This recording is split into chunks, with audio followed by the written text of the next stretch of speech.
नमस्कार, आप देख रहे हैं न्यूज इंडिया। आपके साथ मैं हूं निदा अहमद। आज हम बात करने वाले हैं उत्तर प्रदेश में होने वाले विधानसभा चुनाव की। दरअसल यूपी का मिजाज क्या कहता है, यूपी के जो वोटर्स हैं वो क्या कहते हैं, या फिर किसका जो विधानसभा चुनाव है वो 2017 के चुनाव से कितना अलग होने वाला है। क्योंकि इस वक्त में उत्तर प्रदेश की सरजमी पर हर पार्टी जी तोड़ मेहनत कर रही है, क्योंकि कोई भी पार्टी कोई भी कोर कसर नहीं छोड़ना चाहती। भले ही चाहे हम खुद बात करें सत्ताधारी पार्टी बीजेपी की, या फिर बात करें हम समाजवादी पार्टी की, या फिर बीएसपी की, और सबसे ज्यादा अहम जिक्र करना यहां पर हो जाता है असदुद्दीन ओवैसी की पार्टी का, क्योंकि वो भी पूरी तैयारी के साथ उत्तर प्रदेश चुनाव में उतरने के लिए बेकरार हैं। तो आखिर कौन सी पार्टी बाजी मारेगी, क्या कुछ रहा था अभी का समीकरण, कुछ ग्राफिक्स हमने तैयार किए हैं, उनके जरिए आपको समझाने की हम यहां पर कोशिश करेंगे कि आखिर उत्तर प्रदेश का मिजाज क्या कह रहा है, या फिर 2017 के मुकाबले जो तस्वीर है वो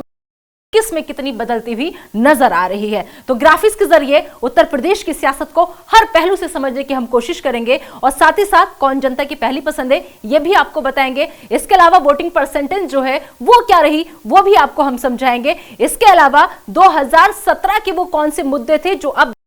किस में आने वाली पार्टी जो भी सत्ता पर काबिज होगी उसके लिए कितनी अहमियत रखते हैं यह भी आपको हम बताएंगे। साथ ही जनता का मूड, जिसके मूड पर सब कुछ डिपेंड करता है, वो जनता, वो पब्लिक जिसके लिए हर पार्टी जी तोड़ मेहनत कर रही है कि किसी भी ढंग से इस वक्त उत्तर प्रदेश की आवाम को अपनी तरफ कर पाए। तो आइए सबसे पहले कुछ ग्राफिक्स में आपको दिखा दूं। सबसे पहले हमें यहां पर 2021 का हम जिक्र कर रहे हैं, तो लोकसभा की उत्तर प्रदेश में जो सीटें हैं वो कितनी रही हैं अभी तक, पिछले चुनाव की अगर हम बात करें उस पर हमें फोकस करना होगा। यहां पर सबसे पहले जो तस्वीर नजर आ रही है वो कमल फूल के साथ आपको देश के प्रधानमंत्री नरेंद्र मोदी की नजर आ रही है, जिसका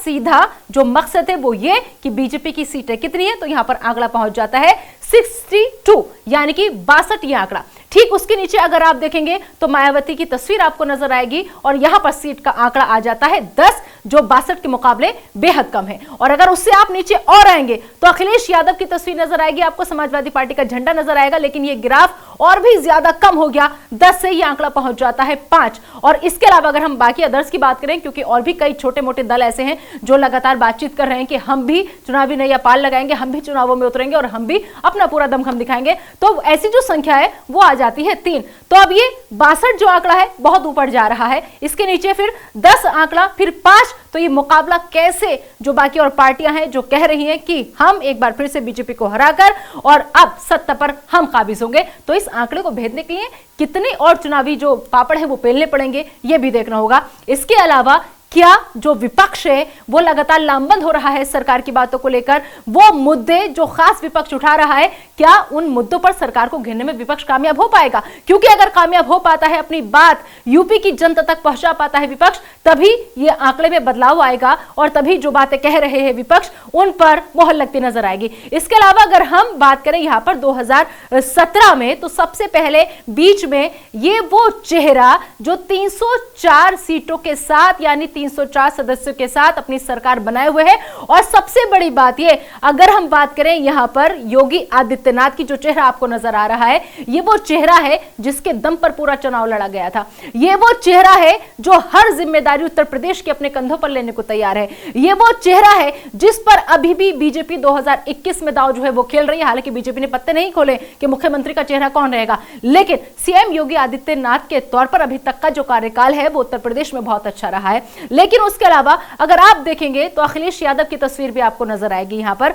समाजवादी पार्टी से ये ताल्लुक रखते हैं, बहुत कुछ इनके ऊपर डिपेंड है समाजवादी पार्टी का। लेकिन सबसे बड़ी बात यह है कि समाजवादी पार्टी की जो हालत रही 2017 में, तो क्या वो अब उस तस्वीर को बदलने में कामयाब हो पाए? क्योंकि लगातार सरकार पर हमलावर हैं वो, और साथ ही साथ मायावती की अगर हम बात करें जो महज 15 सीटों पर सिमट कर रहेंगी थी 2017 में, 15 सीटें क्या 304 सीटों का मुकाबला कर पाएंगी? क्या ये आंकड़ा, क्योंकि 15 बहुत संख्या कम होती है, हालांकि कहीं पर अभी भी जमीन पर उतरती हुई बीएसपी जो है वो नजर नहीं आ रही है। जो भी कुछ हो रहा है वो अंदर एसी के कमरों में बैठकर हो रहा है, सोशल मीडिया पर एक्टिव तमाम लोग नजर आ रहे हैं। लेकिन क्या सिर्फ सोशल मीडिया के जरिए हम ये 304 का जो आंकड़ा है इसको क्रॉस करने में कामयाब हो पाएंगे, या फिर क्या हम सिर्फ सोशल मीडिया के जरिए अपनी सरकार बनाने में कामयाब हो पाएंगे? क्या विपक्ष जो है वो सरकार की कमियों को, जिन्हें सरकार अपनी उपलब्धियां बता रही है लेकिन विपक्ष लगातार कमियां बता रहा है, क्या इन कमियों को इतने अच्छे ढंग से इन 5 सालों में रखने में कामयाब हो पाया है कि उत्तर प्रदेश की जनता का मूड जो है वो बदला जा सके?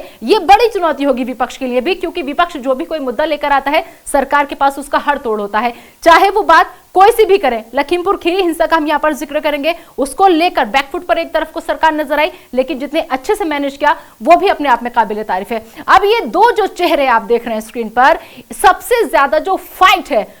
वो इन्हीं दो चेहरों के बीच में है। और ये दो चेहरे हैं, पहला चेहरा सीएम योगी आदित्यनाथ का जो बीजेपी से ताल्लुक रखते हैं, दूसरा चेहरा जो है वो है अखिलेश यादव का। और अगर मैं इनकी वोट प्रतिशत की यहां पर मैं बात करूं विधानसभा इलेक्शन में, तो 2017 में अगर आप देखेंगे तो अखिलेश यादव महज 21.8% वोट पर सिमट कर रह गए थे। लेकिन यही बगल में अगर आप योगी आदित्यनाथ का वोट प्रतिशत देखेंगे, यानी बीजेपी का अगर आप देखेंगे, तो 2017 में ये जो प्रतिशत था वोट प्रतिशत, वो बढ़कर था 39.7, यानी कि एक तरफ 21, दूसरी तरफ 39, दुगना इसे हम कहेंगे लगभग, क्योंकि दुगने के बराबर 21 और 39। और इसके बाद में ये जो वोट प्रतिशत है इसको बढ़ाने में और जनता का मूड बदलने में अखिलेश यादव खुद कितने कामयाब होते हैं, क्योंकि अखिलेश के सामने सिर्फ योगी आदित्यनाथ या फिर बीजेपी चुनौती नहीं है, उनके सामने अपने अंदर कलह जो चल रही है, अपने अंदर घरेलू जो लड़ाई चल रही है, चाहे वो हम चाचा शिवपाल की बात करें, किसी की भी बात करें, हालांकि सब लोग एकजुट होने की यहां पर कोशिश कर रहे हैं और मैसेज भी ये देने की कोशिश कर रहे हैं कि हम सब एक है।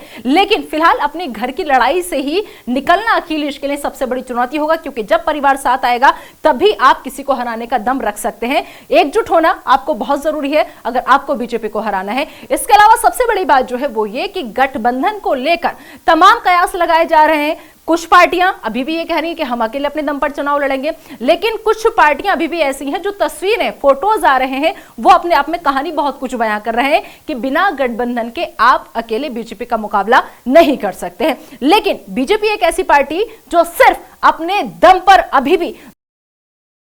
में सत्ता वापसी की बात लगातार कर रही है और साफ कह रही है कि उत्तर प्रदेश हमारा था, हमारा है और हमारा ही रहेगा। इसके अलावा और कुछ क्या है वो भी हम आपको दिखाने की कोशिश करते हैं। जल्दी से ग्राफिक्स हमने तैयार किए हैं, उसके हिसाब से आप मिजाज को समझिए उत्तर प्रदेश के कि आखिर उत्तर प्रदेश क्या कह रहा है, या फिर